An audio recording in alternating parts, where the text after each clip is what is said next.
Kakampi ng bayan, kasangga ng masa, kapanalig ng batas at hustisya. Attorney Danny Con, Abogado de Campanilla. Kakampi ng bayan, nandito na ang inyong programa at syempre kung kayo po'y may mga katanungang legal, eto na ang champion para sa inyo. Ako po inyong Mare ng Bayan, Mare Yao, kasama natin ngayong gabi ang Abogada de Campanilla na sasagot ng lahat ng inyong mga katanungan, Attorney PG Galang. Good evening! Hi, good evening, Virginal White. Oo nga eh, parang sobrang ang puti, baka mamaya parang feeling ko, parang aakyat ako ng langit. Ay, oh, why not? Yan na lahat ang ating mga end goals. Yes, End of goals. course. Okay, di ba? Parang, ako na medyo nakaputi, oh. Oo nga, hindi naman tayo nag-usap, no? Oo nga. Actually, madalas mangyari sa atin yan. Siguro sa sobrang tagal na nating magkasama. Oo. Diba? Tita G, Yes. ilan na ba tayo dito? Ilang years? 1.5? Tama, no? 1.5 Can you imagine? Yes. Ha? 15 months, sirree. May months. Ako hindi. Ako, tayo. ang abogado de Campanilla, ako lately lang ako, di ba? Dahil siguro, I think Hindi rin. Halos, siguro ano mga na isang eh. taon na rin ako. Oo. Mga isang taon na rin isang ako. taon na rin. Oo. Diba? Tapos nakakatuwa, nung pilot episode namin, 1 oras to. Ay, Oo, parang mahulas-hulas kami oo, dalawa ni- kapagod. Naisip. Diba, sabi ko parang parang pagod na Philippines. Actually nga ngayon, di ba, parang, hindi ko alam kasi mga tao ngayon, maiksi ang attention span. Totoo yan. At saka, mas gusto na yung maraming kwentuhan. Oo nga, kaya minsan nga naisip natin, buwan, mag-TikTok kaya tayo minsan. Ay, sinabi ko na kay Atty. Danny Concepcion yan. Huwag mo lang ako pasasayawin, okay? Ay, tingnan mo na. Paano ka mag-TikTok nang hindi ka sumasayaw? Ay, sige, kakayanin ko para sa show. Ayan, sige. Sige na nga. Okay. Alam mo, dapat yung ating ano ba yan? Ang tagal naman ng December. Ang gusto kong makita kung sasayaw si Danny Con. Sabi niya, sasayaw siya. Sasayaw siya? Oo, dati. Tapos ang pula-pula na niya, at saka lang siya sasayaw. Ganyan siya. Ibig sabihin, nakainom na. Ay, yun pala. Kasi isama sa budget. Oo, ang diba? inom para ano. Next time, isasama siya sa production number. Talaga. Ano naman kaya maituturo nating legal sama sumasayaw? Hindi ko maintindihan. Na huwag ka nang sumayaw kasi bumababa ang ratings. De, joke lang yan. Pag ako kumanta, bababa ang rating. Ay, gano'n. Pag sayaw, baka pwede pang...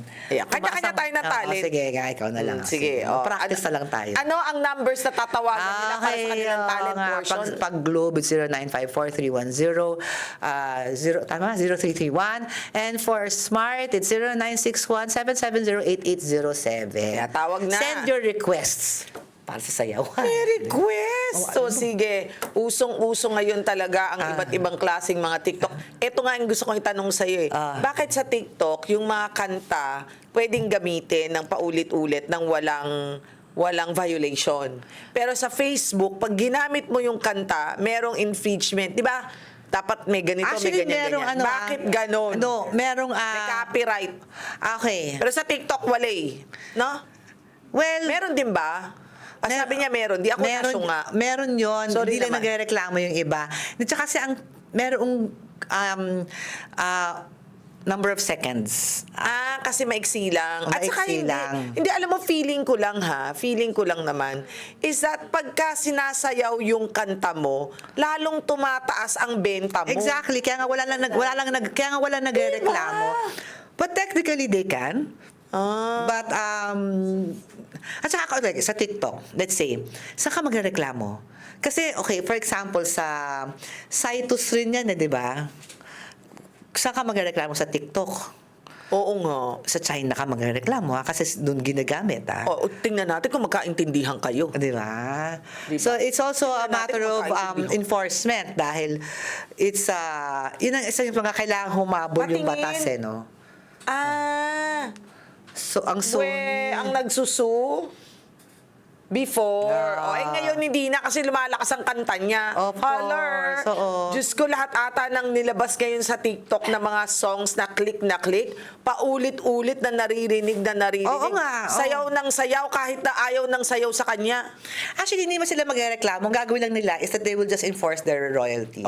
Okay, sige. Anyway, eto na si Dennis. Siya ay from Cavite, 34 years old. Good day po. Nalaman ko lang po ang tungkol sa common law partnership at may tanong po ako. Okay, fine. Sige. Kung ang pag-partner ay matagal nang nagsasama at nakabili ng bahay, sasakyan o negosyo habang sila ay magkasama.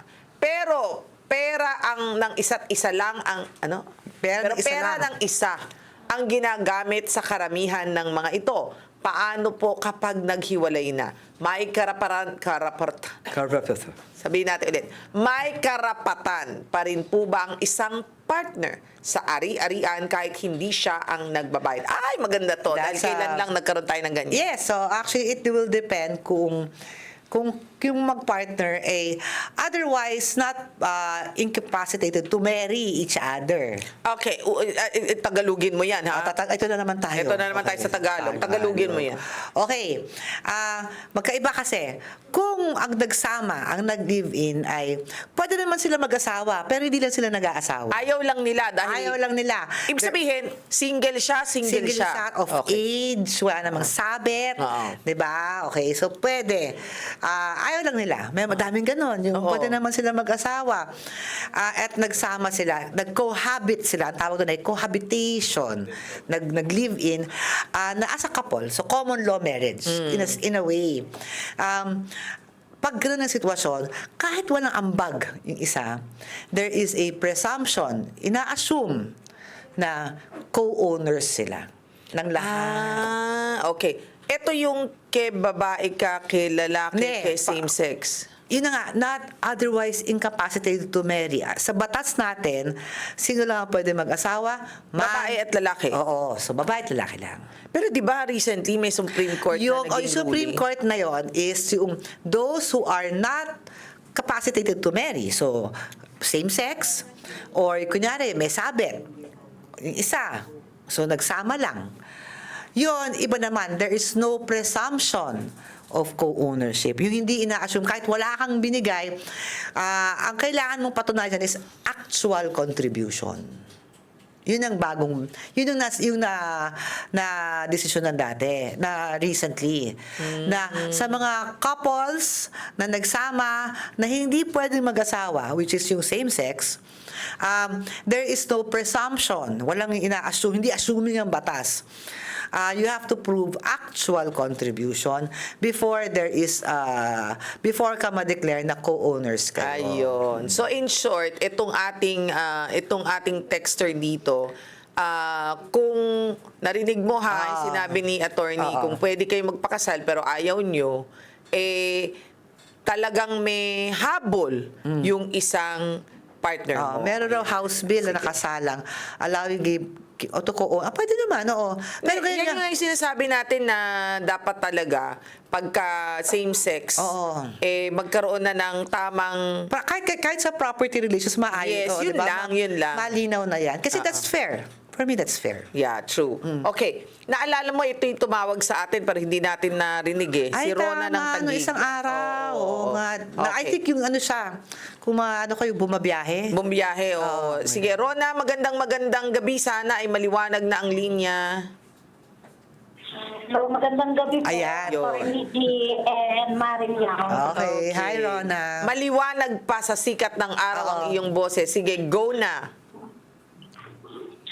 Balik ko kasi magtatanong po sana ako. Kasi po, yung dati ko pong live-in partner, bali, hindi po kasi siya nagbibigay ngayon ng ng child support.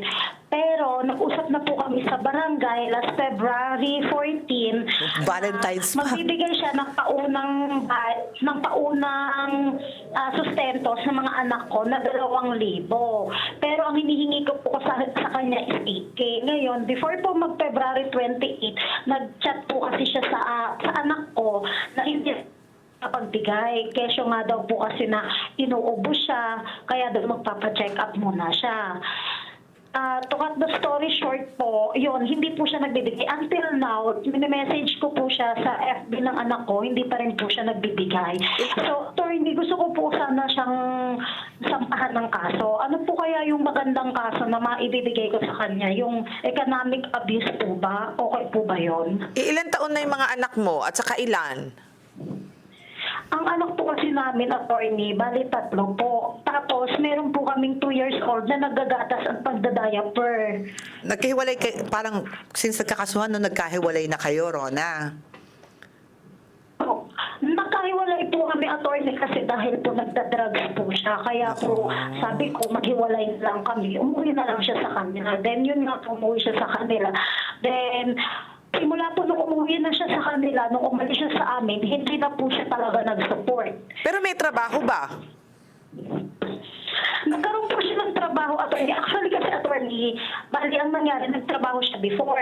Hiningian ko siya, hindi siya nag-support. Tapos nakulong siya kasi parang pinakulong siya ng pamangkin niya dahil yung mga gamit nila doon sa bahay nila, binibenta niya. And then, hirap malaya na sitwasyon ni siya. Rona. Mga ilang months, nagkaroon naman siya ng work. And then, yun nga po, nanghinga ako ng child support sa kanya. Biglang nagharap kami sa barangay, sinasabi niya, wala siyang trabaho. Then, nalaman ko po sa kapitbahay nila na pinapasok naman siya ng trabaho, pero siya mismo ayaw niya. Nako. Okay, ganito, Rona, ha?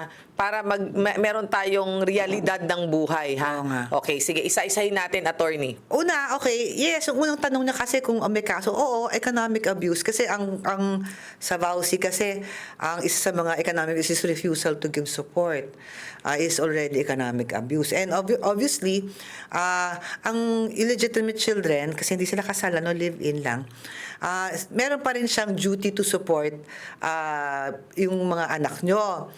Ang problema ko lang doon is that, kunyari, ang duty to support ay way rin doon ang capacity to give support, diba? Yung hindi naman yan, kunyari, kahit sabihin nung judge na magbigay ka ng certain amount, hindi yung magsaset ng kung ano lang yung hiningi mo. I-determine rin niya kung kaya bang ibigay. Kumbaga, kahit hingin mo sa kanya 2,000, kung hindi niya kakayanin yung 2,000, baka Para ka hindi yan pumipiga ka sa bato, eh. Oo nga, diba? At saka ang tanong ko dyan, attorney, unfortunately nga, merong drug addiction na I think involved. actually yun naman gusto kong i-address na parang siguro first things first, no, parang mukhang ang naging problema nyo kaya kayo nagkahiwalay ay dahil sa Drug addiction. sa kanyang At pagkalulong saka, sa masamang bisyo. attorney, Oh.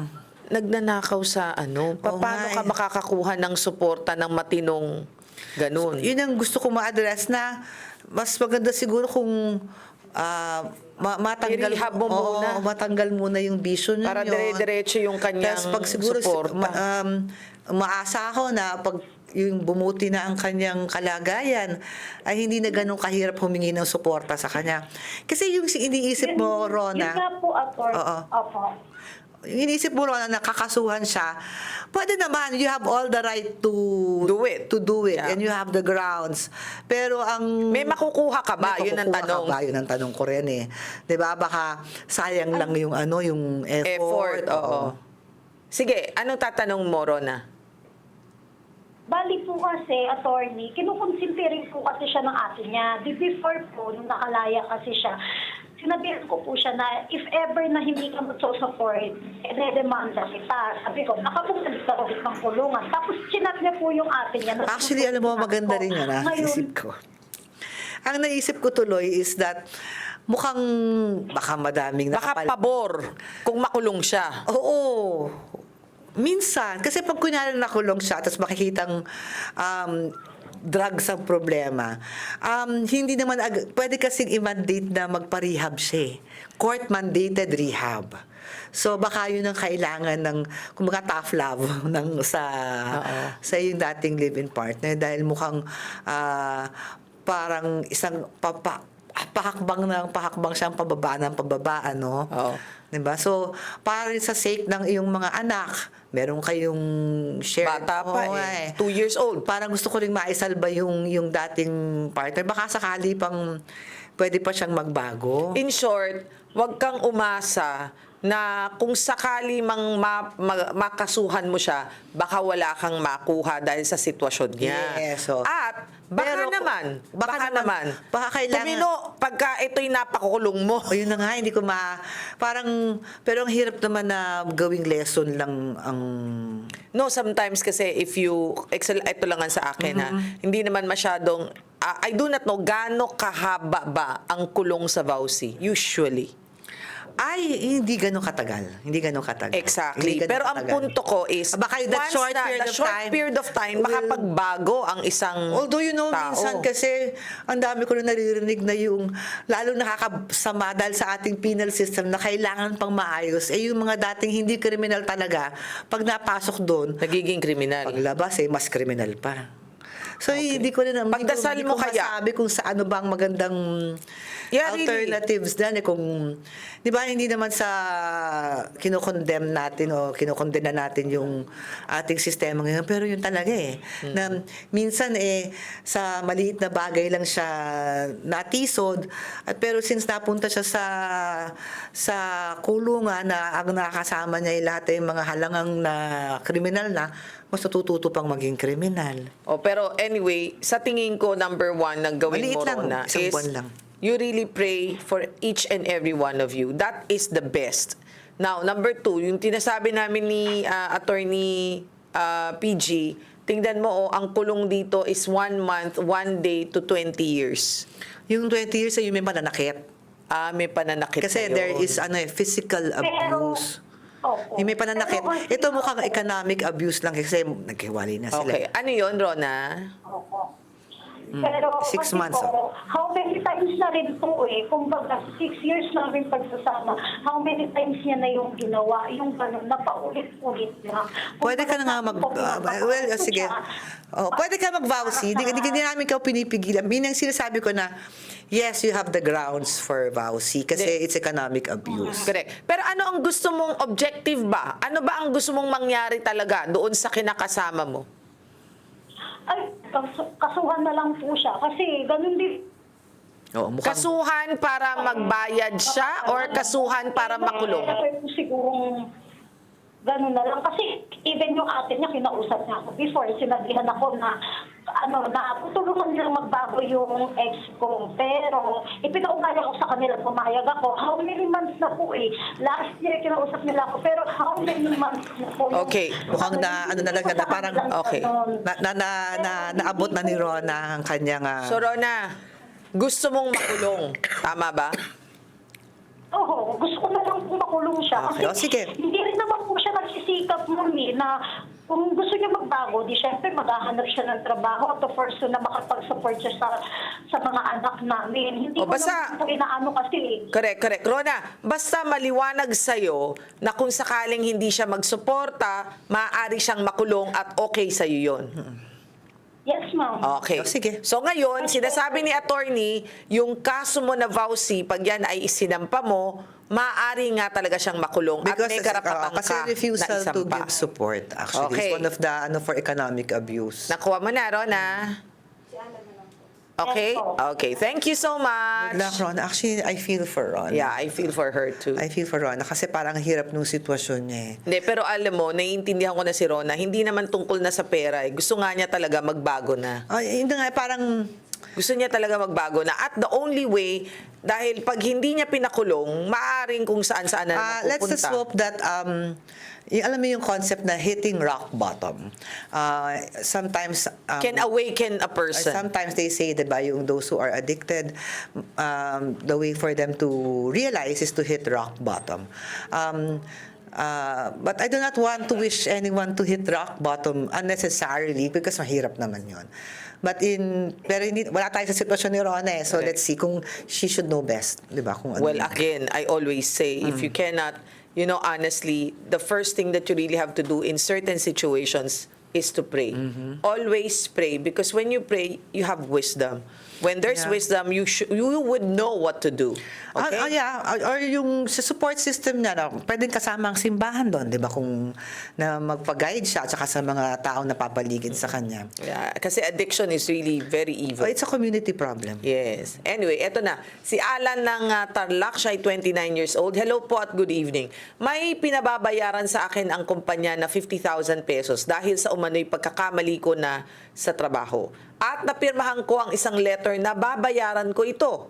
Ngayon ay tuloy-tuloy ang deduction sa sahod ko at umabot na sa 14,000 ang nakaltas. Nag-iisip pa po ako na magreklamo sa DOLE tungkol dito. May laban po ba ako kahit may napirmahan akong kasunduan? Ano naman kaya Oo muna nga. ang naging Yun na nga eh. kaso niya para deduction? 50. Oo nga eh. Laki Malaki nga. Parang, kasi hindi niya sinabi kung ano yung Kaso. kung ano yung dahilan kung bakit 50,000 ang pinababalik sa kanya. Okay, ganito. Kung sakali, magbigay tayo ng konting sitwasyon. No? Kung sakaling sales siya, for example lang sales, nag-short siya ng 50,000. Talaga bang dapat niyang bayaran? Well, there's a presumption kasi na parang if you have the funds and you fail to You really have to pay. it's with you unless you Okay. can prove na hindi, di ba? Okay. Pero even if you prove na hindi ba yung funds ng company ay dapat mong bayaran talaga? Well, yun na nga, unless you can prove na hindi mo kasalanan kung bakit siya short. Matagal na prove yan. Ayun na nga. O proving diba? yan. So, absent any other facts na kung bakit siya biglang nasingil ng kanyang employer ng 50,000. Let's assume na talagang dahil sa sabi niya umanoy eh, pagkakamali niya. The only way for you na pawalang bisa yung pinirmahan mo is to prove na hindi mo kasalanan yung 50,000. So in short, kahit nakapirma ka, pero kung merong kang katunayan na ikaw ay biktima at hindi naman ikaw may kasalanan. At napilitan ka lang pirmahan yun. Okay. Kasi kung maluwag mong pinirmahan yan, mahirapan tayo dahil ibig sabihin naintindihan mo. So kung 14,000, kulang ka pa nga ng 36,000 dun sa... Pero in short, pwede ba siyang magreklamo sa DOLE? Well, he has to assail the 50,000 na pinapirmahan sa kanya. Which is not necessarily DOLE. It could also be kung coercion yan, pwedeng criminal case. Kung if you were coerced, yung pinilit ka lang. Pinilit Okay. ka. Sige. Eto naman si Jerome, 29 years old ng Legazpi City. Hello, attorney. May natanggap po akong text from an unknown number na may bench warrant. What is bench warrant? Sige. Tuloy Sige. mo ba? Sagutin Bench ko mamaya. warrant daw. Pero hindi naman, nawala. A bench warrant, kasi sabihin ko na ngayon, ang bench warrant is a warrant issued by the judge himself. Okay. Kasi ang unang warrant is yung, kunyari nag-PI, nag-preliminary investigation, tapos may information. Alam mo, ibang PI yung naalala ko. I know, right? Kaya alam ko naman. So, kaya inaano ko, binubuo ko. Okay. Kung Preliminary preliminary investigation at they found probable cause na ikaw ay nag-commit ng crime na yon, ay mag-i-issue ng warrant of arrest sa'yo, di ba? Na kung saan, yung pag-issue ng warrant of arrest ay kung saan dyan ka magpapiansa. Ang bench warrant, kunyari ay nasa korte ka na at ang nag-i-issue mismo noon ay yung judge mismo. So may So, bench warrant. mas mataas yung bench warrant. Ang bench warrant, mas mahirap yan kasi you have to move, mag-motion ka to lift bench warrant. Unlike pag ang warrant of arrest, piyansa lang naman ang katapat mo. Okay. Pero hindi naman ako nakakatanggap ng kahit na anong court notice. May unpaid credit cards, ODs po ako. Pero wala po akong hearing or subpoena. Legit po ba nasa text lang sasabihin na may warrant? Medyo kinakabahan po ako kung scam or totoo ito. Scam yan. Scam yan. Oo, scam yan. Ngayon pala sasabihin ko na hindi nagbibigay ng Bench warrant ang judge. ng text ng only. ganyan lang, ng text. Oo, na hindi ka man lamang humaharap sa kanya. Baka Wala ka na tinatakot siya. Tinatakot ka lang niya na magbibigay ka ng kasi pag bench warrant, inaasahan nila magpapiyansa ka.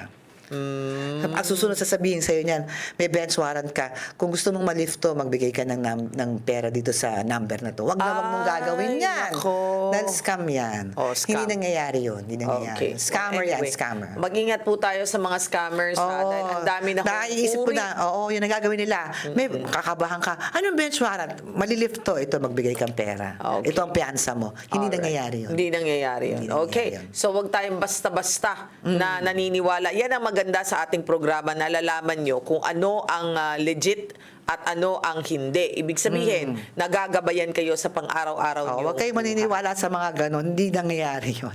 Okay. At with that, maraming salamat pong muli sa inyong pagsama sa amin dito sa Abogado de Campanilla. Of course, I am Mari Yao. I'd like to say hi to Papa Jimmy, Mama Trining, and Babe Ma Castro. Hanggang sa muli. At ako, Abogada de Campanilla, si Attorney PG. Bye! Bye!